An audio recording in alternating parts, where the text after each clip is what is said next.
we're continuing this fascinating conversation with Shraga Schlachter. This time, we will be discussing what it means to become a therapist. When someone needs help dealing with their emotions, who do they turn to? A therapist. So Shraga, in your words, what is therapy?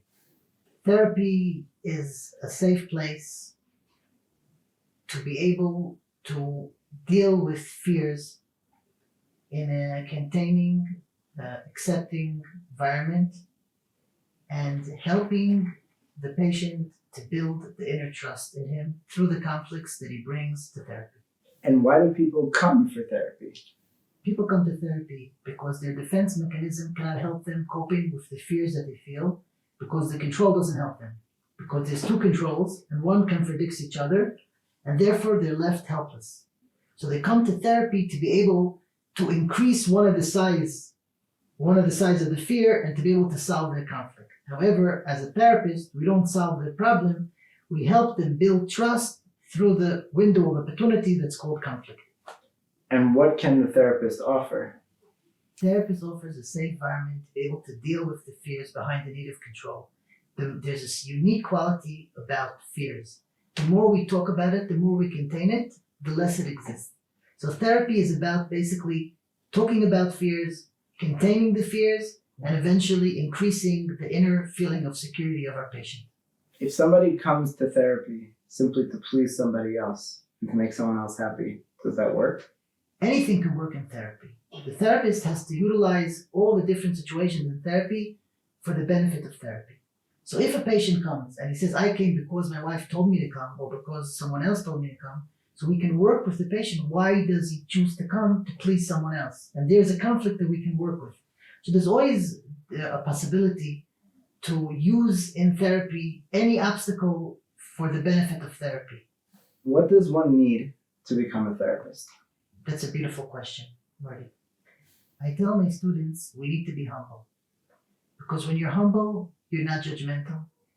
When you're humble, you don't have agendas. When you're humble, you're curious to understand things.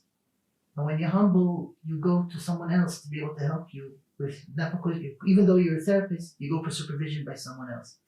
So humbleness is an important quality for a therapist. When someone goes for therapy, is it best to do group therapy, one-on-one therapy, couples therapy? What's the best way to do therapy? Well, I love couples therapy because even though one-on-one therapy is beneficial, if we're not talking about addictions, there's nothing like couples therapy. Because couples therapy is something that they do together. It enables them to do homework together. It enables them to grow together. Also, group therapy is powerful. That means I go for couples therapy or group therapy, but my favorite option, my favorite possibility, my first possibility is always couples therapy when it's possible. When is it a good time to end therapy? Therapy is something, it's a tool for life. And there's always conflicts that could be up and always trust could be built. That's basically our life journey, building trust. However, not everyone wants to come to therapy forever. And it's a mutual journey. The therapist and the patient, they're walking together. And when they reach a place that they feel that the patient could pick up from there, or the couple could pick up from there and could do the work by themselves, so then it's a good time to end therapy, because the work they'll always continue doing till the day that they die. But as long as they can do it by themselves, then it's not necessarily, they don't need necessarily therapy anymore. Excellent.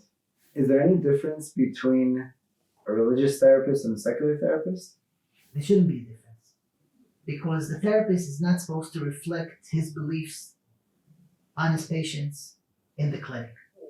So in the end of the day, a therapist is a person, and his job is to be there and to reflect back to the patient feelings and emotions, and to be there to contain things that's coming up in therapy.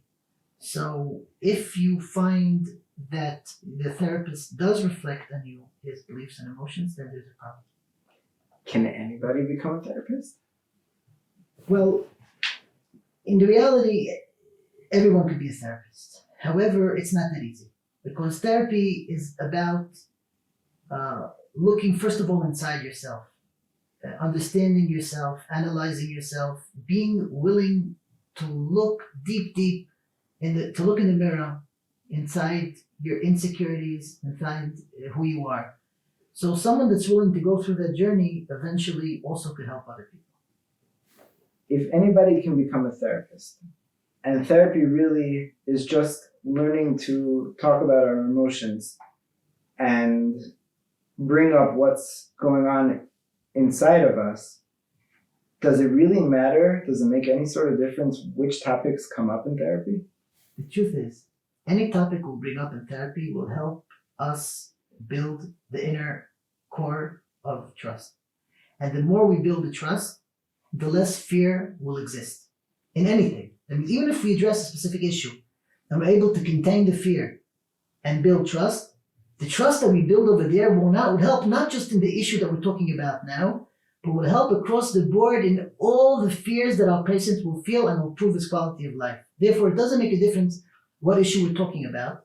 If we do this process of talking about feelings, containing the feelings without solving them, it'll help not just the level of fear that he feels vis-a-vis the issue we're talking about, but it'll help him feel more secure in any other conflict he'll face in life.